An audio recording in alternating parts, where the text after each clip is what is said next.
Hello and welcome to our first Global College Spotlight of 2025.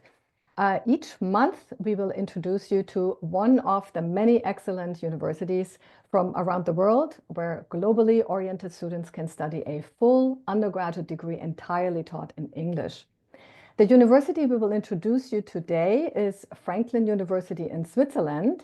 And this is an American liberal arts university located in Lugano, a city in the southern and Italian part of Switzerland. You can see it here on the picture, at least the area you can see here pictured. And Franklin University was founded in 1969 and was among the first institutions to bring American liberal arts education to Europe. The university and its program are, the programs are fully accredited in the United States and Switzerland. Today's Global College Spotlight is organized by Global College Advisors, and you will hear more about GCA in just a moment. Before we'll go into the presentation, let's touch on a couple of housekeeping items. For anyone who has questions, please know we will have a Q&A session after the presentation. And secondly, the webinar is being recorded and we will post the video on our YouTube channel later on. So please check the Global College Advisors YouTube channel if you would like to rewatch some of the information that will get shared today. And with that, let's move into some introductions. My name is Cornelia Betschart-Fortes, and I'm the founder of Global College Advisors, also GCA in short. GCA connects students with universities all over the world, including the United States. We provide personalized college consulting, and we help students explore both US and international options to find the best academic and financial fit.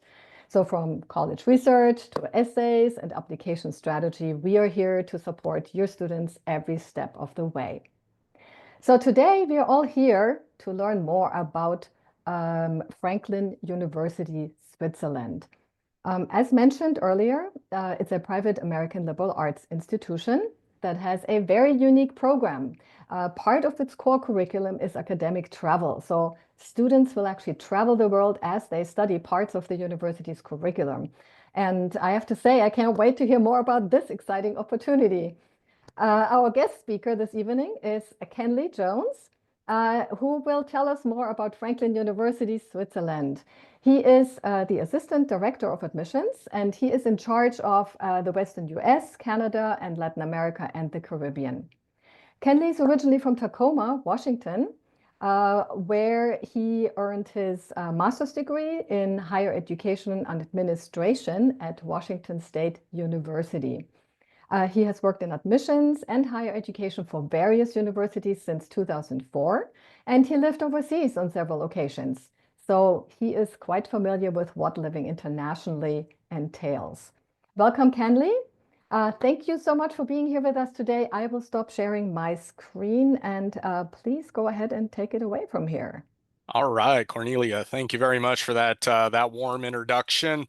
Happy to be with you all. Good evening, wherever you are joining us from. A thumbs up if you can see my screen. Cornelia, is it showing now? Yes. Okay, Perfect. let me just. But we still have the, so it's not on the focus mode yet. So I see Right. still your slides on the side. Yep, let me just make sure we get to that. Okay, here we are. Okay. Well, good to be Oh, with you all. hold on. Yes, now we have it. Sorry. Okay, good to go. Yes, good to go now. Okay, well, good to be with you all. Good evening. Thank you for that warm introduction. My name is Kenley Jones, and I work for Franklin University, Switzerland. Just past my 20th year working in higher education, primarily with a focus in international education. I had the great pleasure of studying abroad, initially in Canada, and only a couple hours away from my home institution in the state of Washington. And that's really where I learned this, this idea that if you want to understand your backyard, you have to get out of it. And to take that one step further, I've always kind of lived by that mantra that travel can be really one of your greatest teachers in life. And that started a long career, that initial study abroad study abroad semester in Canada, to take me even further to Asia, Southeast Asia in my 20s, where I lived for about 2.5 years in Southeast Asia.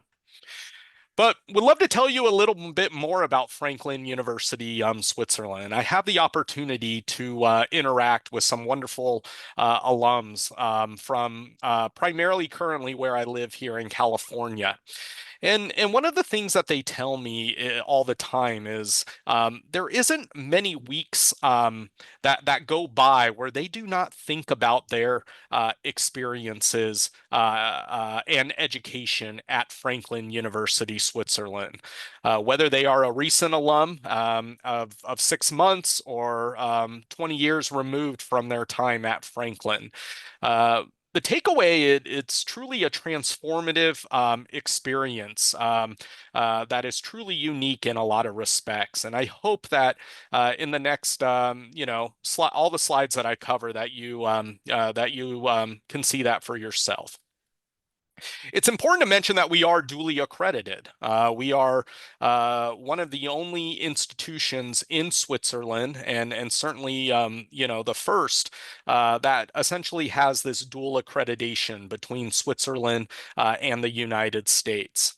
So that's one of those questions we just want to make sure we check off right away, especially from American audiences who might be less familiar with universities overseas, considering you have such a plethora here in your own backyard. Will my degree be fully recognized in the US? And the answer is yes. So whether during the summer months you're taking summer classes at your local university just to kind of keep your mind, fresh, or maybe you decide to go to graduate school or medical school or law school here in the United States, just know that your degree and your education from Franklin is going to be fully recognized. Part of maintaining that ever so important U.S. accreditation is to make sure that we are providing you with learning outcomes, equivalent to what you would or expect to receive at your institutions in your own backyard. So our faculty are very international, just as international as our student body, and very similar to a liberal arts university in your backyard. They really believe in this idea of teaching and service to students, yet certainly that has to be supported by research and individual scholarship. So you will find that our faculty are very knowledgeable about their respective disciplines. They're well traveled. They've had careers at many different institutions. Our president, for example, came from the University of Miami in Florida, also spent time at some other institutions in Italy. Our chief academic officer, Dr. David Mills, previously was in Vermont. So many of them are from your own backyard. Who are the students that will be joining me? Who's going to be sitting to the left and the right of me? It's always a question of who my peers will be. Well, as you can see by the country breakdown, about 55% of our students are coming from North America and primarily the United States. Now, I will say that Franklin University is a relatively small university. In fact, all American accredited universities in Europe typically are on the smaller side. 1,800 to 2,000. You're not going to find that many that are bigger than us. We are on the small side, and you have to be okay with that. Currently, our student body is roughly about 425 to 450 students. That is by design, and I'll tell you why in just a little bit. But we do believe in relationships. We do believe that the personal connections do not have to be excluded from the university experience. With these small classes, you definitely get students who have an active voice and faculty who want to know your perspective and your background. Classes that are less about lecture and more about collaboration and participation. So roughly about half of our students are coming from North America, primarily the US, but you will see that we do have students coming from roughly about 55 to 60 countries. Outside of the United States, there isn't one other country that really kind of dominates the student landscape. You'll have a handful from Colombia, you'll have a few from Mexico, India, so on and so forth. Now, it's important to know, where is the university situated? And I don't want to make the assumption that all of us have, tremendous amounts of geographic knowledge of the European continent. But honestly, a lot of people have a hard time placing where Franklin University, Switzerland is. Typically, when you think of American accredited universities, they typically are in some of the larger cities in Europe that you're more familiar with. Places like London, Paris, Rome, Prague, etc. Wonderful cities. I encourage you to visit them. Frankly, when you're visiting Europe on vacation, those are probably the cities that you're going to start with: Madrid, Barcelona, etc.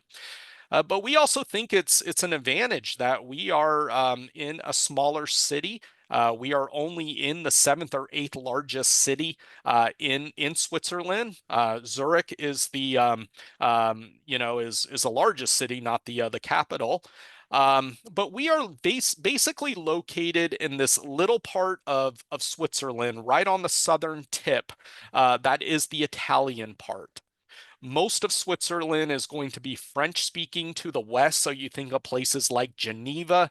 Up north, closer to Germany, you have Zurich, Zug and Lucerne. Those are going to be German speaking parts. We are very unique in that we are the only canton or state that is Italian speaking. So we are the largest Italian speaking city outside of Italy. And we basically hug the Italian border.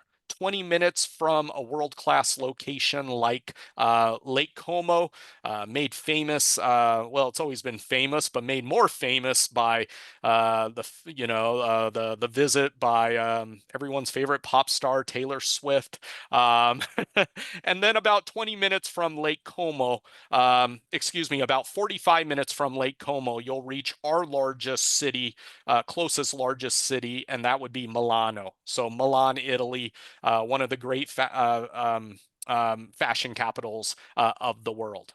But in our region, we have about roughly about 180,000 people. So we certainly are not small by any means. It's a world-class tourist location. You will feel that tourism if you're there during the summer or spring, but you are in close proximity to some other wonderful cities like Zurich, Milan, Torino, etc. Now, universities, as I mentioned, that are American accredited tend to be on the smaller side, so we're not going to have the full range of programs that you might expect from, say, a large research university. Honestly, you would be hard pressed at most, American universities in Europe to find programs in the hard sciences, engineering, architecture, things of that nature.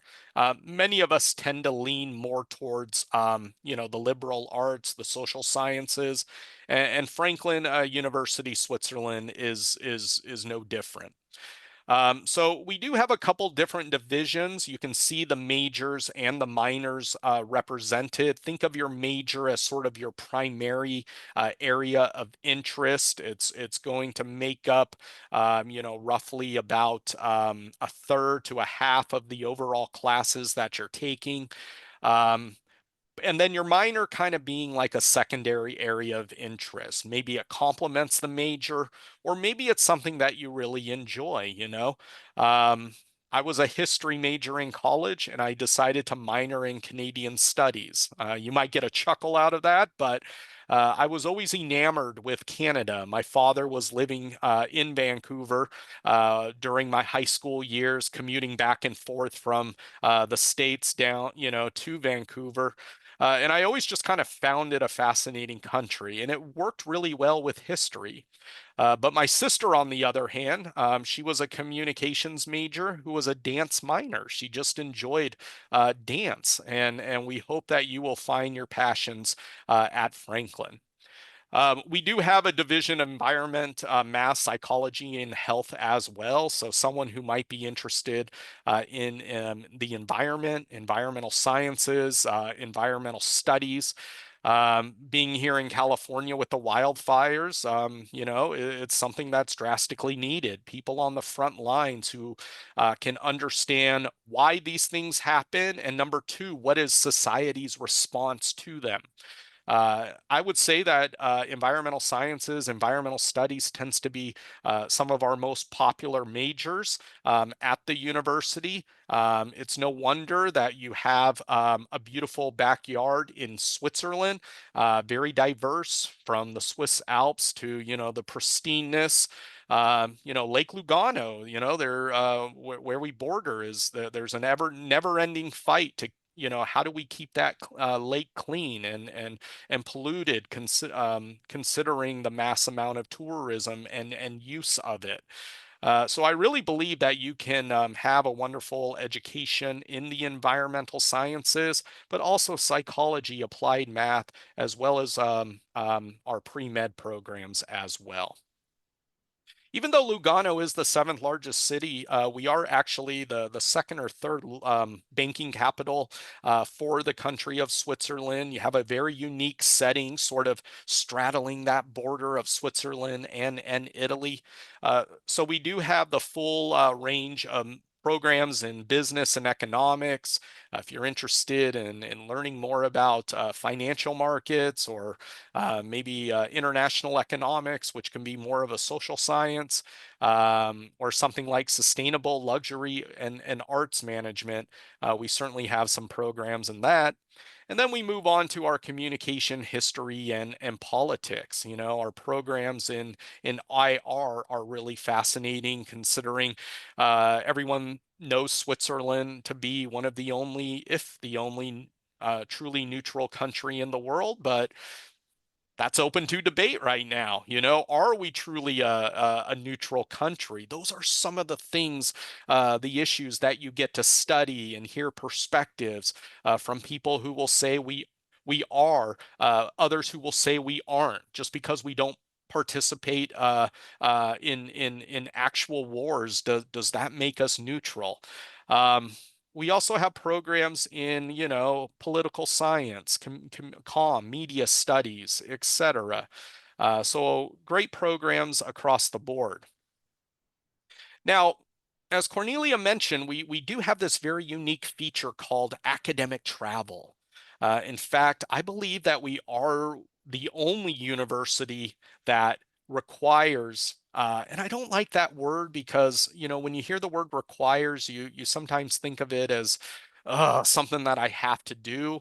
I like the word opportunity more, but I believe we might be the only university that provides the opportunity as part of the curriculum for students to take their education every semester that they're enrolled at our university on a roughly 10-day trip somewhere else in the world. And it's one of the reasons that we keep our intimate size of about 450. It would be hard to manage academic travel if we are 5,000 students or greater, or even 2,000 students. So whether you're there for your 4-year education or short-term study abroad, every semester, in the middle of your semester, you will go on about a 10-day trip. And the way it works is, in the middle of your semester, you put away your books, and your classes will pause. And the faculty members at Franklin University will then be leading trips to different destinations around the world. And the students like you will get your choice of 3 of those trips, and we will place you in one of those 3 choices that you select. Um, it could be part of your major. It could be just an area of the world you want to go in. But the idea is in those 10 days, you will basically be taking a class on location. And the faculty member leading that will essentially be curating that class for you. It could have a lot of structure. It may not. It might have a community service element. But really the idea being that you are learning on site. So every semester we will provide you with about 25 or so destinations around the world. And it's always like a big reveal, like where is Franklin going to be taking their students this semester, you know? Um, you might go to Iceland to study how over-tourism impacts their fragile ecosystem. Or you might go to Madagascar to study, you know, what does sustainable education look like in a developing country, you know, in Africa. Republic of Georgia, Tbilisi, Baku, Azerbaijan to study sort of the social and economic transition of countries that used to be under former Soviet rule. So these all fall under a certain academic division, you know, like globalization and development might be an IR class for IR students. Finance and culture in the UK might be, a finance course. This spring, we have students who will be taking classes in Costa Rica, but we're also taking students on a Mediterranean cruise where they will stop at various locations, to study financial markets in harbor cities or port cities. So it's going to be very exciting. I hope it's something that you kind of look forward to. You return to your, after your 10 days, you return back to school, you resume your classes, and then the next semester you do it all over again.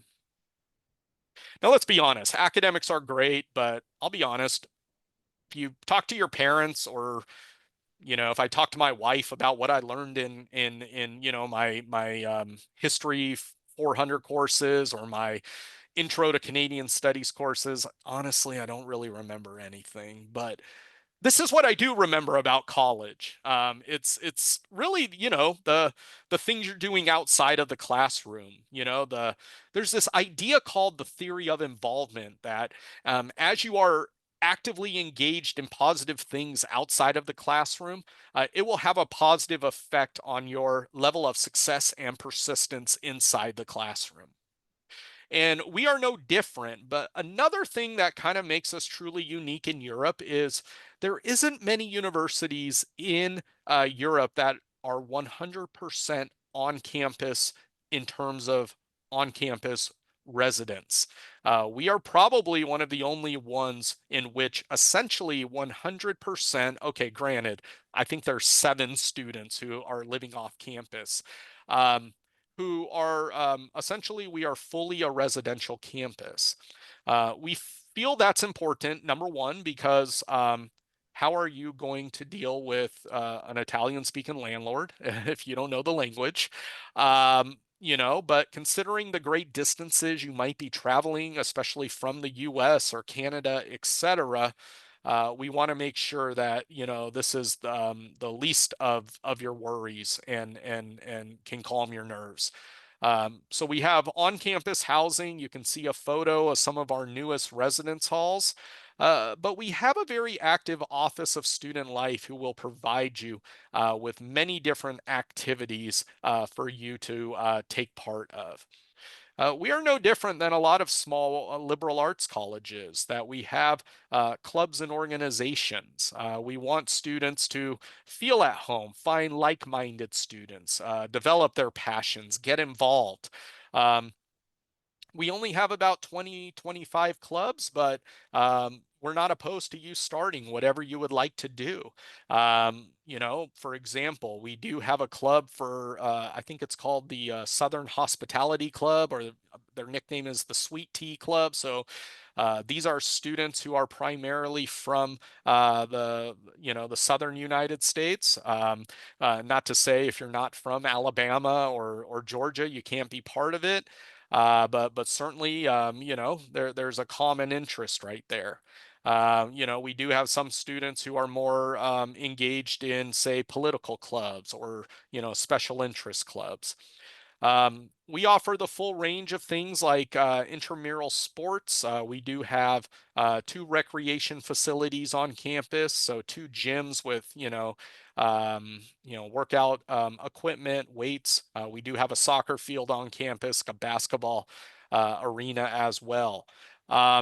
So the bottom line, what I'm trying to say is these are the kinds of things that will allow you to certainly connect with your peers, find a common mission in each other, and certainly, blow off a little steam from your academics as well. Now, as I mentioned, we are fully a 100% residential university. We have about 8 residence halls. Technically, 7 of them are located on campus. One is about a 3 to 4 minute walk from campus, but it's a little bit closer to the city center and the train station. So I guess that would technically be our off-campus housing. But essentially, all of our residence halls are what you would expect. All of them do have the kinds of facilities. All of our residence halls do have private bathrooms. And what I mean by that is you are leaving your stuff in it. You might be sharing it with 2 or 3 other people, or at most maybe 4 to 5 in a suite setting. You do have access to a kitchen, a common communal kitchen as well. But we do offer dining plans on campus. We do have 2 dining halls, one on our North Campus and then one on the Kalish campus. And you're like, well, wait, you have 2 campuses? Yes, but they're essentially about a 5 to 7 minute walk in a residential neighborhood between them. And this is our campus map. It kind of shows you where they are located. So on, I guess if you're looking at it, on the left-hand side, you have the Kalish campus. And then on the right-hand side, you have the North Campus. The North Campus is going to have, your admissions office. It's going to have the basketball arena, the soccer pitch. It does have 2 residence halls, Arone and then Leonardo da Vinci. The Kalish campus on the other side is, your most of your building or classes might be in the Kalish building or the lower academic center, but the ones painted in orange are going to be, in orange are going to be the residence halls. The walk from North Campus to Kalish is, like I said, it's about 5 to 7 minutes. You're just kind of on a residential path. There is a bus stop in between to take you down to the city center, but you can also walk 15 minutes downhill to the city center and the main train station. That does mean you have an uphill walk on your way back, okay? Now, you will see, this is Europe, so campus, you're going to have, different restaurants kind of, next to your buildings. One thing I will point out is right in the middle, Clinica Santa Ana. That is a hospital that your health insurance will work in.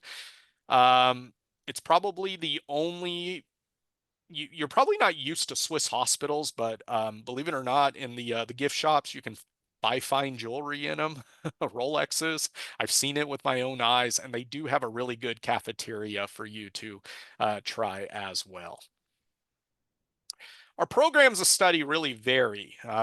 We do have a lot of different programs, ways that you can come to campus. It doesn't have to be for the 4-year degree. We do have a lot of students who are pursuing the 4-year bachelor's degree. We do have some students who are offered a expedited 3-year program, depending on if they're able to bring in college credit or through AP or IB credit. We do have some programs with Emerson College, like a 2+2, specifically in the fields of international relations primarily.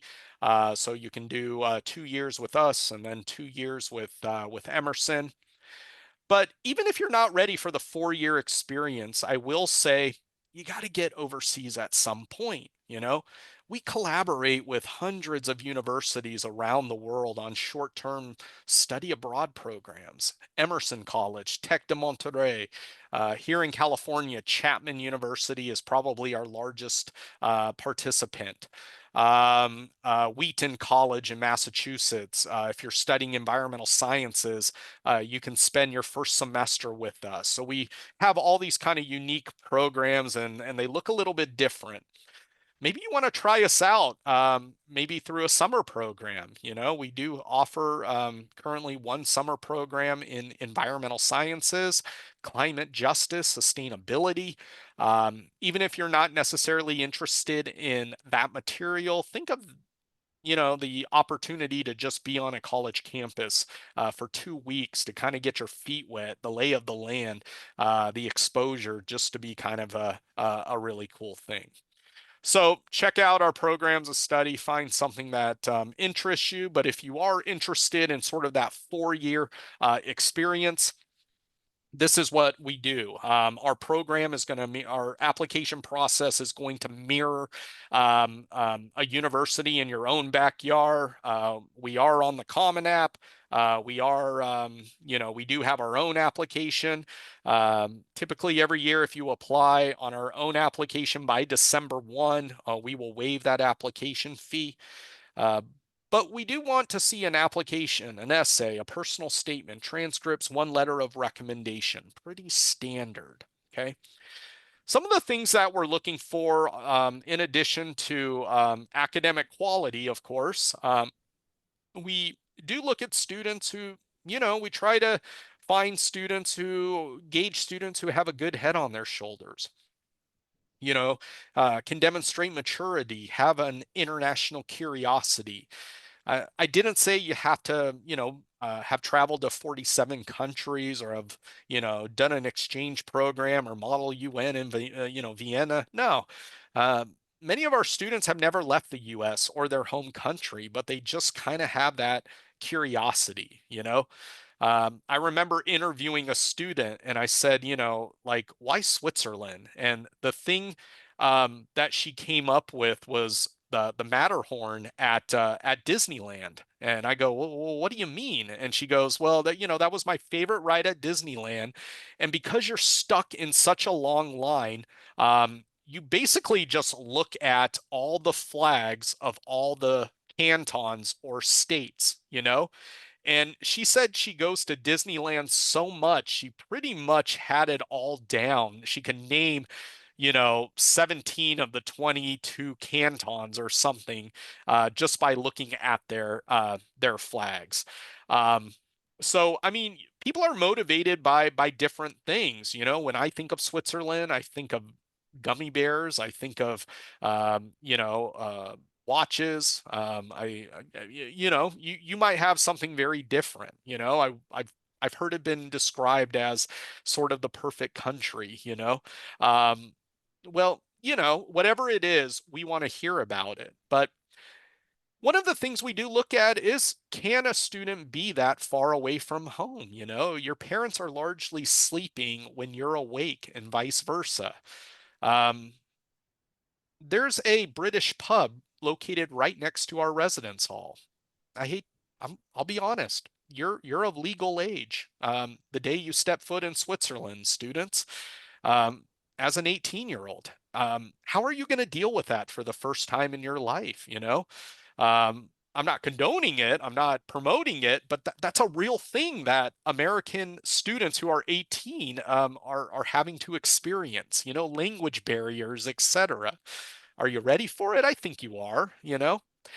These are sort of our averages. We do a holistic review on students. Our acceptance rate tends to be right around 50%. So certainly I wouldn't say we're uber selective, but we do try to you know, craft or carve out, or carve our class, based on the students we feel would be academically successful. We're going to do our best to try to provide you with as much scholarships, financial aid as possible. Just to clarify, every admitted student will receive merit scholarships, okay? How much is depending on how strong your academics are in our evaluation. But currently, the range is roughly about five to 22,000 US dollars. Let me back up.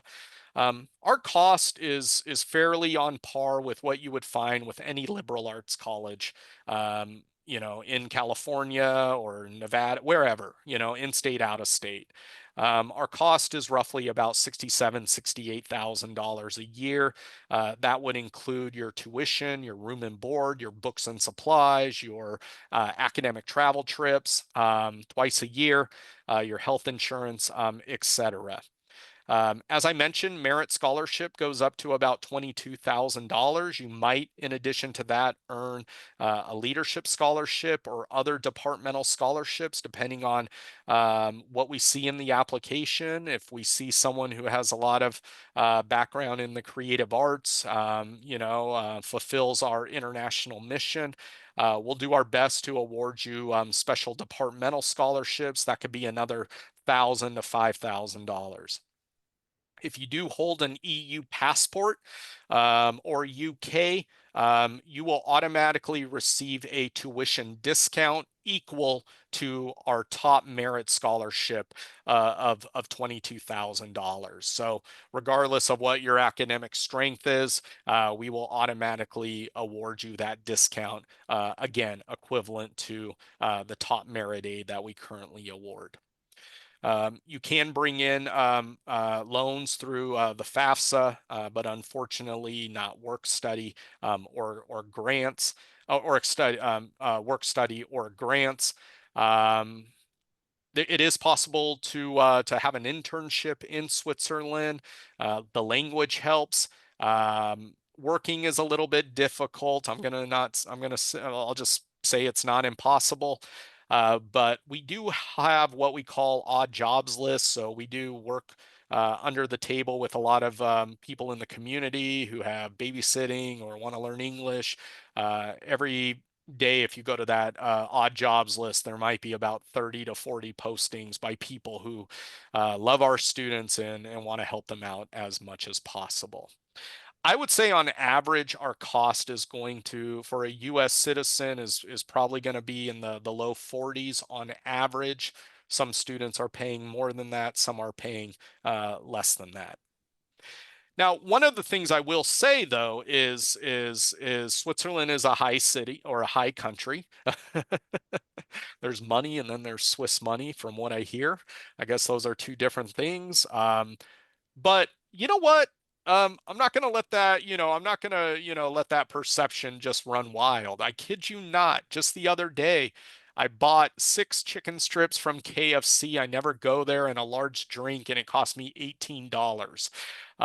So I think the rest of the world is kind of catching up. The benefit you have is you're very close to Italy. Take the train, go to Lake Como. I know Lake Como of all places, and do some shopping there, and you'll probably save a little bit.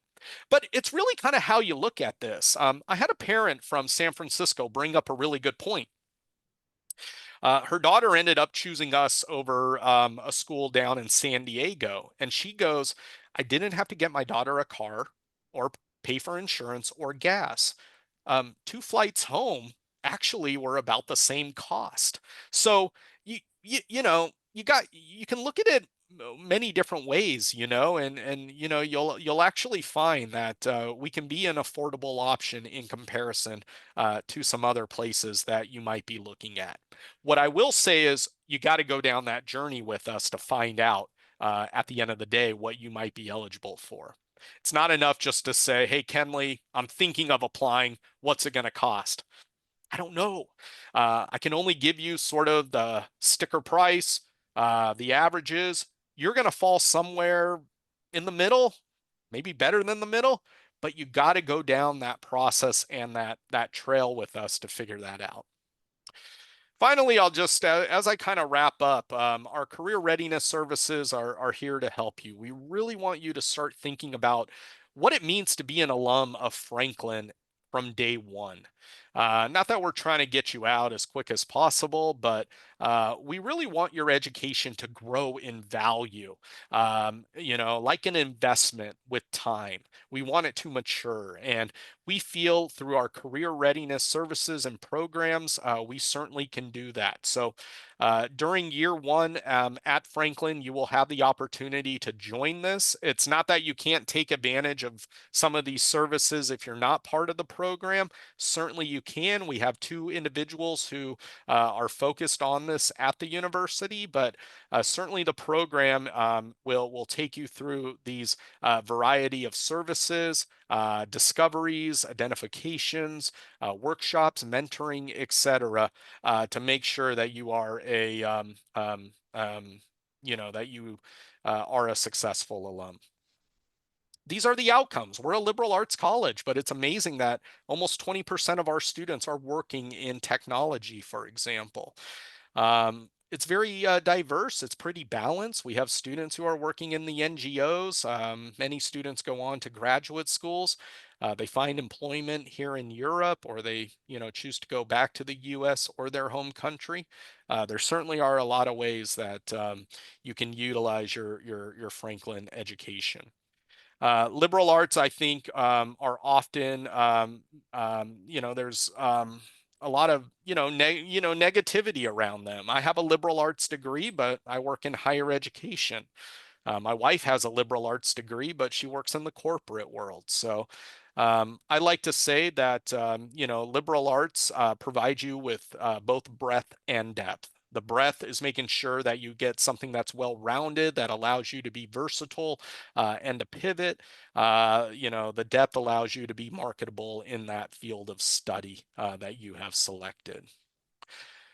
This is the team that will support you. Our jobs are not to convince you that Franklin is the place for you, but our job is to help inform that decision. I can't say I'm going to know any student well enough to say it's truly the only option for you.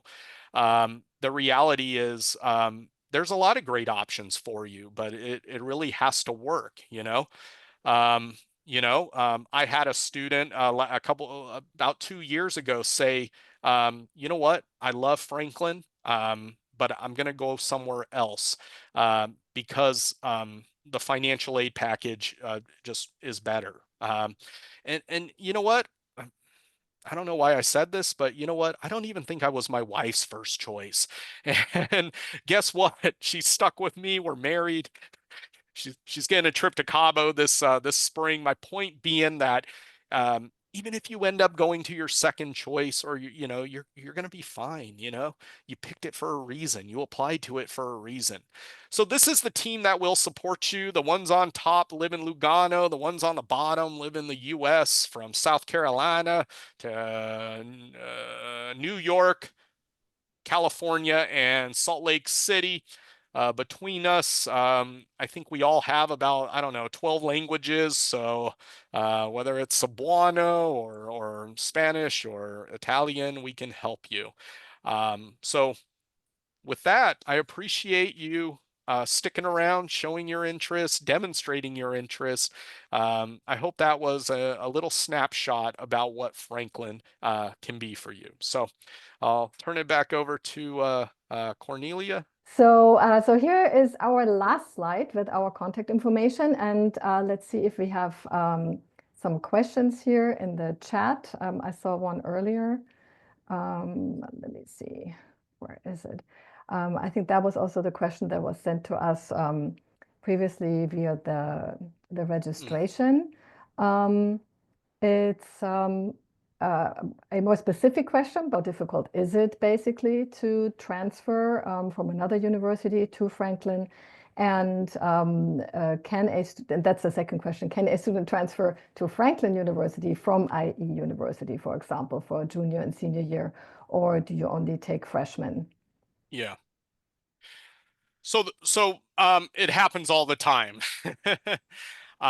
It is no different or more difficult or less difficult to transfer to Franklin to or from Franklin to a let's say a U.S. university. I guess we'll kind of start with that, and that's kind of where the accreditation becomes very important. We are essentially accredited by the Middle States Commission of Higher Education. Basically, we have the exact same accreditation as Penn State University, Swarthmore. We could even go and say Columbia University in New York or NYU. So it would be no different, no more labor intensive or less labor intensive from transferring from a Penn State to a UC or to a UC to a Penn State, for example. Now, here's what I will say. Whenever you transfer, you might run the risk of some of the credits or classes not transferring. I mean that's sort of kind of a uniform process. I transferred once from Iowa back to my home state of Washington. There were some classes that didn't quite work in my curriculum. That's something you just kind of have to deal with and accept if you are making the decision to go one place to another. Now, is that going to stop you? Probably not. It might pause you for a minute. But I guess the bottom line is, we have students who leave our university all the time, for one reason or another. They're COVID, their parents got ill, it's not the right fit, their major changes, something. We have found that it happens, and they're able to matriculate to a university rather seamlessly. Same process with us. We do have a number of students who do choose to transfer in. Before you do so, we will provide you with a credit evaluation. You might find that 17 of the 20 courses that you took transferred in and the way you like. Again, we're informing that decision. It's kind of up to you to take it from there.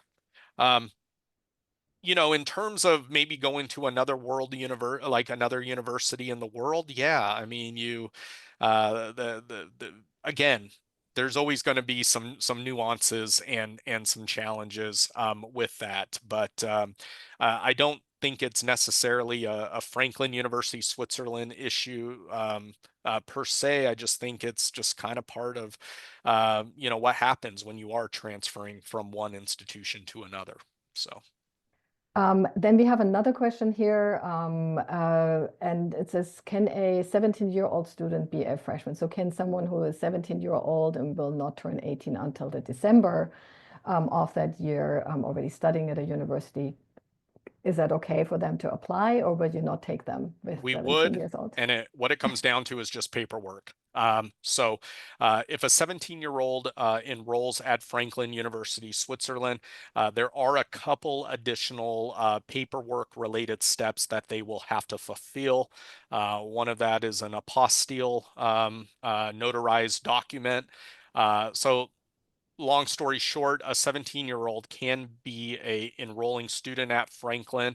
There's just some process related steps that we would have to have documented, and that student would have to do before arriving on campus. So. Perfect. Great. I hope that answered the question for that family. Thank you so much. And I have a couple questions for you actually as well. One of them is, can you tell us a little bit about student support services? For example, do you have like for example, mental health services or like special counseling services for students that are facing maybe personal challenges and so on. And obviously in the academic direction too, how do you support them there? Yeah, absolutely. Let me say this. We do have, Franklin is a small university, so admittingly, our services and resources are going to be relatively limited. We do have limited support in a lot of respects, but that being said, we also do have roughly about 70 students at our university who are essentially have some kind of documented learning disabilities. So we have two individuals at our university who specifically work with them. One is a university counselor, and then she's also our accessibility coordinator. As a student, you get X amount of counseling sessions free from the university. Anything more than that, we have to essentially kind of refer you out. And then we also have someone who is our coordinator of health and wellness as well. So she can help identify in the community specific doctors that you might need to see or physicians, etc. Now that being said, again, we being Europe, we do have some limitations in terms of physical disabilities if a student has it. Compliance looks a little bit different than what you would expect specifically here in the United States. I think that's a conversation that we can certainly have, and with our university counselor and accessibility coordinator. But again, 70 students at our university, I know that number for a fact, have some kind of documented learning challenge in which we have to make reasonable accommodations towards. So. Thank you so much for answering all our questions. There's actually another one coming in. Let me see real quick what it says. Is it possible to have a room with individual bathroom and kitchenette at the in-campus housing facility? Our student has some sensory issues, which might make it difficult to share a bathroom and kitchen. Yeah. Anything's possible. I got a few of these requests in the summertime. Yes, I will say, the best, I guess our company line is, you would have to support or provide that information to the individuals, and it's up to them to our housing coordinator to help determine that. But I guess, yeah, reasonable accommodations can be made. I would say try to do it early in the enrollment process as opposed to late. The one thing we are very sticklers about, unfortunately, is we do not release roommate information ahead of time. You will find out who your roommate is if you have a roommate when you arrive on campus, and there's no way to fight that, unfortunately. Thank you so much for answering all our questions here. Sure. We are actually at the end of our webinar today. I'd like to thank everyone for joining us for our first Global College Spotlight of the year. Kenley, thank you so much for your time today and for giving us this great introduction to the Franklin University in Switzerland. I really appreciate that. Before I let you all go, I would like to share a quick update. Our next monthly Global College Spotlight will take place on February 11th, and we will be joined by the Brussels School of Governance from Belgium. I hope you will mark your calendars and join me for another insightful session then. And with that, I wish everyone a wonderful evening. Take care, and I look forward to seeing you in February for our next Global College Spotlight. Thanks so much. Bye.